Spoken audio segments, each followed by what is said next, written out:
Madame, Monsieur, bonsoir. Merci de votre fidélité comme chaque soir. On se retrouve à 10h là pour la première édition d'information de la soirée. Voici les principaux titres. Son Altesse Royale, le Prince Moulay Rachid, a représenté Sa Majesté le Roi Mohammed VI à la cérémonie d'intronisation du nouvel empereur du Japon, Naruhito, qui s'est déroulée aujourd'hui dans le Palais Impérial à Tokyo. Et puis toujours au Palais Impérial à Tokyo, Son Altesse Royale, le Prince Moulay Rachid, a pris part à un dîner offert par le nouvel empereur du Japon, Naruhito, à l'occasion de son accession au trône. Les travaux de la deuxième édition de la conférence internationale de Marrakech sur la justice se sont poursuivis aujourd'hui dans la cité ocre. Initiée sous le thème justice et investissement, défis et enjeux, la conférence s'inscrit dans le cadre des hautes directives royales visant à stimuler les investissements, à renforcer la compétitivité de l'économie nationale et à améliorer l'environnement des entreprises. Et puis le recyclage au profit de l'art, c'est la devise de Marsou, ce jeune décorateur natif de Tanger, fait de sa passion un métier à plein temps. Nous découvrirons tout cela en fin de journée. Son Altesse Royale, le Prince Moulay Rachid, a représenté Sa Majesté le Roi Mohammed VI à la cérémonie d'intronisation du nouvel empereur du Japon, Naruhito, qui s'est déroulée aujourd'hui au Palais Impérial à Tokyo. Plus de 2500 invités de 190 pays, parmi lesquels des dignitaires étrangers et des membres de la royauté ont assisté à cette cérémonie d'intronisation. Mohamed Aitlishkar. C'est au Palais Impérial à Tokyo que s'est déroulée la cérémonie solennelle à laquelle a pris part Son Altesse Royale le Prince Moulay Rachid, qui a représenté Sa Majesté le Roi Mohammed VI. Une cérémonie de 30 minutes qui s'est déroulée dans la salle des Pins, située au cœur du Palais Impérial, et durant laquelle le nouveau souverain de 59 ans a acté son accession au trône du chrysanthème. La participation de Son Altesse Royale le Prince Moulay Rachid, qui a représenté Sa Majesté le Roi Mohammed VI à cette somptueuse cérémonie d'intronisation de l'empereur Naruhito, traduit la profondeur des liens qui unissent les familles royales des deux pays et l'excellence des relations entre le Royaume du Maroc et le Japon. Son Altesse Royale Prince Moulay Rachid est venu d'assister à cette cérémonie d'intronisation de notre empereur Naruhito. Et comme vous le savez, Japon et Maroc, deux pays avoir une longue histoire très longue. Et les deux familles royales, notre aussi peuple japonais aussi, plus en plus s'intéresse en pays Maroc, qui stable. La cérémonie a commencé avec l'entrée en salle à Palan des membres de la famille impériale, tous vêtus de somptueux costumes traditionnels spécialement confectionnés pour la circonstance.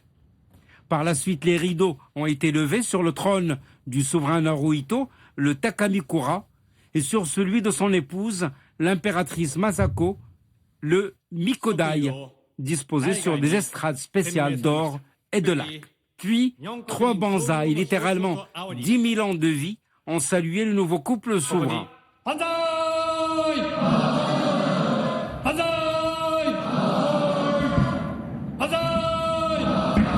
Sa Majesté le Roi Mohammed VI avait adressé un message de félicitations à l'empereur Naruhito du Japon à l'occasion de son accession au trône, message dans lequel le souverain avait exprimé ses chaleureuses félicitations, souhaitant à l'empereur plein succès dans son action pour conduire le peuple japonais vers davantage de progrès et de prospérité.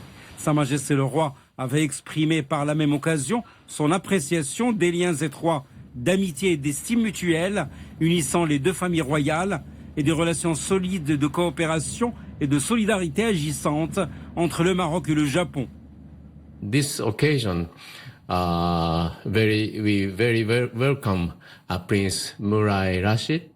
C'est un honneur pour nous d'accueillir avec beaucoup de joie Son Altesse Royale le Prince Moulay Rachid lors des cérémonies d'intronisation de l'empereur Naruhito. Des cérémonies qui sont très importantes. Nous sommes très heureux. Ce soir, heure locale, Son Altesse Royale, le Prince Moulay Rachid, a pris part au Palais Impérial à Tokyo à un dîner offert par le nouvel empereur du Japon, Naruhito, à l'occasion de son accession au trône. À la salle d'audience Teknoma du Palais Impérial, Son Altesse Royale le Prince Moulay Rachid a été salué par leur Majesté, l'empereur Naruhito et l'impératrice Masako.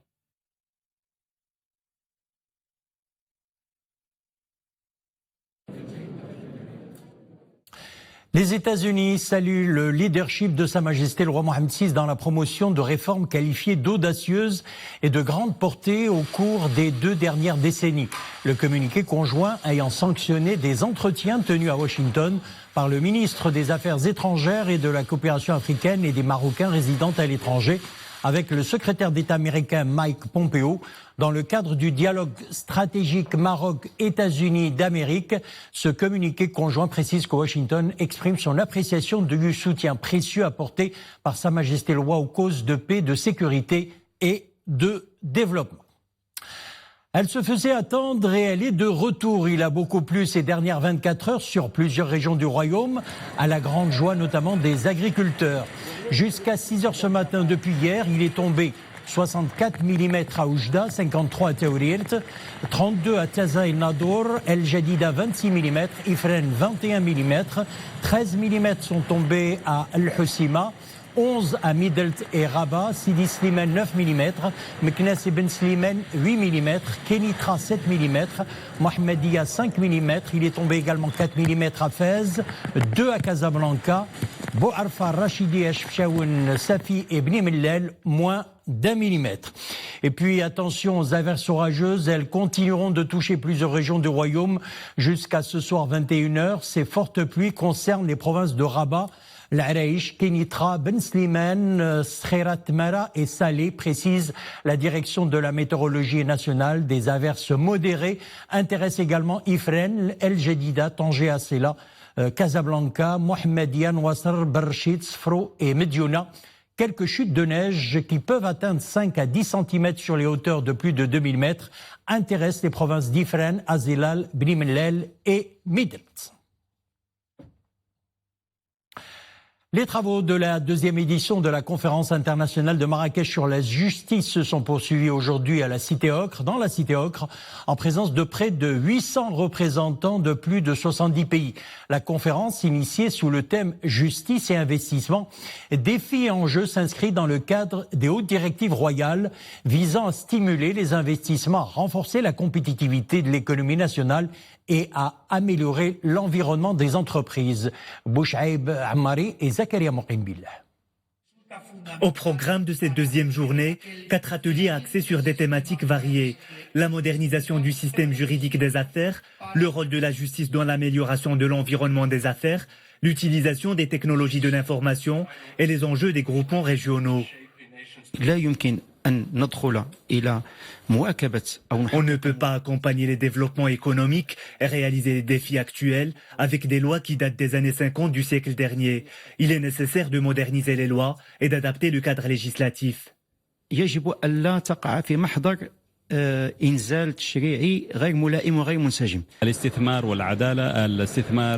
développement de l'investissement et du climat des affaires est fortement tributaire d'une justice indépendante. Dans ce sens, le Maroc accomplit des avancées significatives et donne un bon exemple, aussi bien au niveau des pratiques que de la promotion d'un débat sur ces questions. Ces ateliers ont été l'occasion de partager et de débattre autour de la question primordiale du lien entre justice et promotion de l'investissement. Les intervenants ont souligné l'importance de l'adoption d'une culture de dialogue, de consultation et de coordination entre les différents acteurs des secteurs économiques et de la justice. C'est vraiment pour nous un partage d'expérience parce que tout à l'heure j'avais assisté au premier thème qui concerne l'investissement au Niger et l'amélioration de l'investissement dans le cadre de la justice, le rôle de la justice dans le cadre de l'investissement, et j'ai trouvé très intéressant. Nous sommes venus de Palestine pour nous informer sur l'expérience marocaine dans les secteurs de la justice et de l'investissement. De nombreux pays sont aussi présents lors de cette conférence. Organisé par le ministère de la Justice, le Conseil supérieur du pouvoir judiciaire et la présidence du ministère public, ce grand conclave de 2 jours a connu la participation de plus de 40 ministres de la Justice, d'un grand nombre de hauts responsables du secteur, ainsi que des acteurs clés des institutions économiques et financières internationales. Il s'agit d'une application web infographique intitulée « Comment les Marocains organisent-ils leur temps ?» Basée principalement sur les résultats de l'enquête réalisée par le HCP en 2012, l'infographie se présente sous forme de questions structurées en 4 thèmes: temps libre, temps professionnel, temps domestique et temps physiologique. Oumaima Ramli nous en dit plus. Quel budget de temps pour les Marocains ? Entre travail, études ou activités sportives, chacun adopte un rythme très différent en vue d'atteindre ses objectifs de vie. Ces étudiants, tiraillés entre études et vie sociale, peinent à trouver la bonne équation pour organiser leur temps. Cette application leur permet de se comparer à d'autres personnes dans la même situation. Cette application m'a permis de voir comment j'organise mon temps, mais elle m'a surtout permis de me comparer aux autres personnes de mon âge. Je trouve que c'est vraiment opportun quand on souhaite atteindre des objectifs bien précis. Les études me prennent la grande majorité du temps. J'ai pas le temps pour faire un peu du sport, pour rester avec ma famille, pour avoir des moments avec mes meilleurs amis. Mais lorsque j'ai consulté l'application de l'HCP, je ne me suis pas retrouvée toute seule. L'application se présente sous forme de questions structurées. Chaque réponse fournie par l'utilisateur oriente les résultats et les statistiques qui lui seront présentés à l'issue de son test. Une infographie simplifiée et intuitive qui vient lever le voile sur l'organisation de l'emploi du temps des individus. Elle permet de voir les différences qui existent dans la gestion du temps entre les femmes et les hommes, entre les différentes catégories de la population. L'objectif, c'est de simplifier la lecture des données statistiques et de faciliter l'accès à ces données. Des données spécifiques à tout un chacun et qui sont présentées dans des tableaux banalisés. On peut avoir des statistiques très personnalisées et aussi une base de données qui est très très riche, qui est relative à toute la population. Donc comme ça, l'utilisateur peut se comparer par rapport à la catégorie qui lui ressemble et par rapport aux différentes tranches d'âge ou au sexe opposé. Lancée dans le but d'innover en matière de diffusion des données statistiques et de faciliter l'accès à l'information, cette application est basée sur une enquête réalisée par le HCP en 2012 auprès d'un échantillon de 9000 ménages. Sans but, élargir la cible des utilisateurs des données statistiques.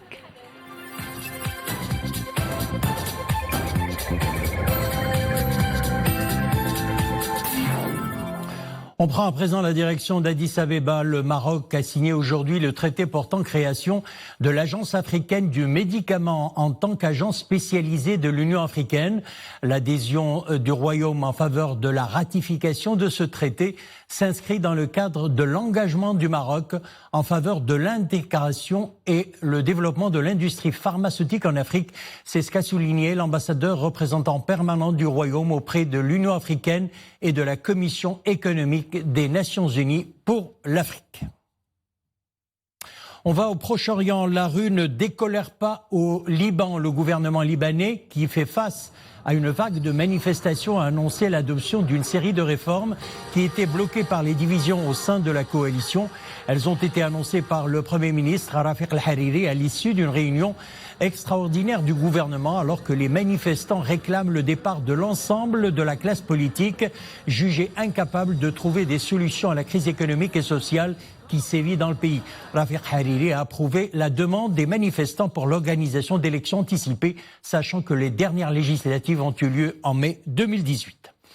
Et puis en Syrie, la trêve entre Kurdes et soldats turcs prend fin dans moins d'une heure selon l'accord de trêve négocié entre Washington et Ankara. L'opération turque, lancée le 9 de ce mois dans le nord-est de la Syrie, à l'encontre de la milice kurde des unités de protection du peuple, visait à permettre aux Kurdes de se retirer de leur position se trouvant dans un projet de zone de sécurité que la Turquie veut instaurer au long de sa frontière afin de séparer celle-ci des territoires sous l'autorité des forces kurdes. Le président turc Recep Tayyip Erdogan a affirmé que l'opération Source de paix lancée dans le nord de la Syrie reprendra avec une plus grande détermination à défaut d'un retrait des combattants kurdes avant 19h GMT ce soir. Et puis en Norvège, un homme armé vole une ambulance et fauche des passants à Oslo. La police a ouvert le feu sur les pneus de l'ambulance volée et le suspect a répliqué. Poursuivi par la police, le véhicule volé a fini sa course dans la grille d'entrée d'un immeuble d'habitation. La police a précisé être à la recherche d'un deuxième suspect. L'homme arrêté est âgé d'une trentaine d'années et la femme recherchée d'une vingtaine d'années. Tous deux sont de nationalité norvégienne et déjà connus des services de police selon une chaîne de télévision. Nous n'avons pour l'instant aucune information indiquant que l'incident est de nature terroriste, a précisé la police d'Oslo. Deuxième mandat pour le Premier ministre canadien Justin Trudeau, mais son parti libéral s'est contenté d'une majorité relative au Parlement, ce qui l'obligera à compter sur l'appui d'un petit parti de gauche pour survivre. Les libéraux sont en tête dans 156 des 338 sièges en lice à la Chambre des communes. Dans l'Assemblée sortante, il disposait d'une confortable majorité absolue de 177 sièges. Son rival malheureux, le chef conservateur Andrew Scheer, reconnaissait sa défaite et félicitait le Premier ministre.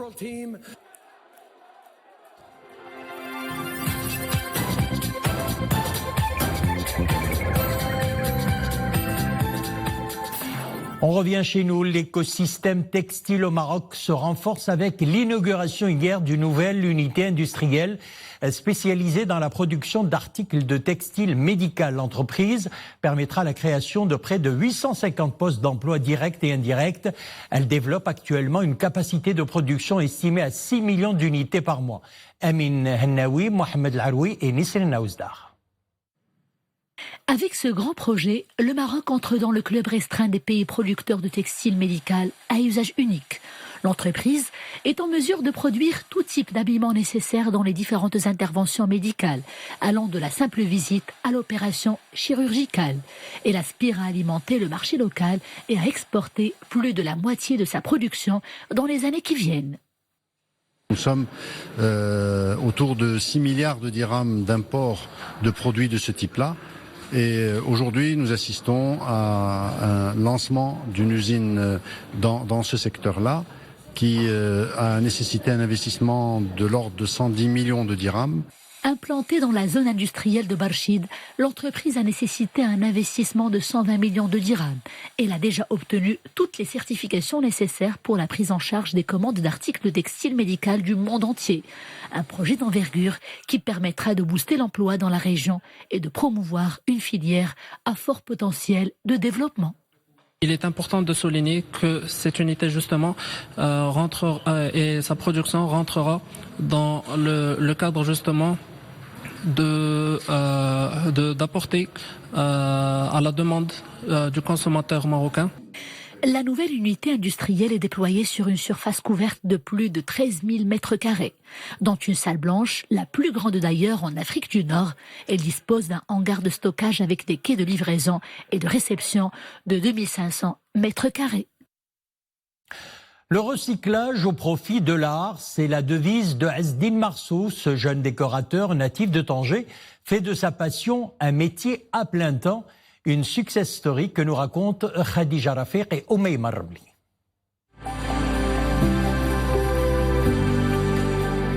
Sous le ciel bleu de la perle du Détroit, s'affirme un artiste autodidacte. Un travail ardu, des heures de recherche pour trouver la bonne pièce. Ce jeune décorateur ne ménage aucun effort. Lui, qui a tant souffert pour trouver sa voie, est sur le seuil de la porte du succès. Sa collection rassemble des objets atypiques qu'il transformera progressivement en création originale. Un travail de recyclage esthétique élaboré.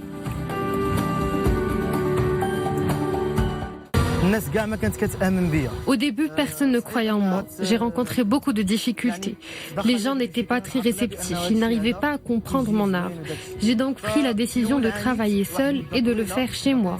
Ensuite, j'ai commencé à prendre mes créations en photo et les montrer aux gens. Petit à petit, les gens ont commencé à y croire. Un parcours semé d'embûches que Marceau a pu dépasser. Aujourd'hui, son art est très convoité. J'ai proposé à Marceau de refaire la décoration de mon restaurant, mais je lui ai imposé 2 conditions, très difficiles à respecter à mon avis. D'abord, je lui ai donné un budget restreint vu que c'est mon premier projet, et la deuxième condition était qu'il me propose une décoration unique et spéciale. Au final, je suis très satisfait du résultat. وتبارك الله صنع شي حاجة مميزة. Son inspiration, Marceau la trouve à Tanger. Alliant tradition et modernité, la ville regorge de trésors que Marceau ne manque pas d'exploiter au profit de son imagination d'artiste. النصيحة ديالي اللي كنقول للشباب ممكن أنه يبدع. Le travail est vraiment la clé de la réussite. Quand on travaille dans ce qu'on aime, il faut se dépasser au maximum et surtout ne pas rester sur ses acquis ou se plaindre.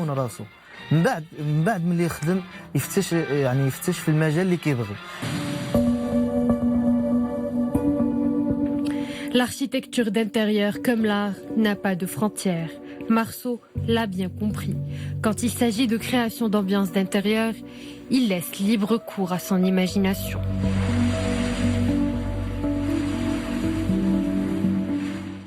Voilà un art de la décoration à applaudir et à encourager. C'est la fin de notre journal. Merci de l'avoir suivi. L'info revient sur Loul à 21h. Une excellente soirée. On se donne rendez-vous demain.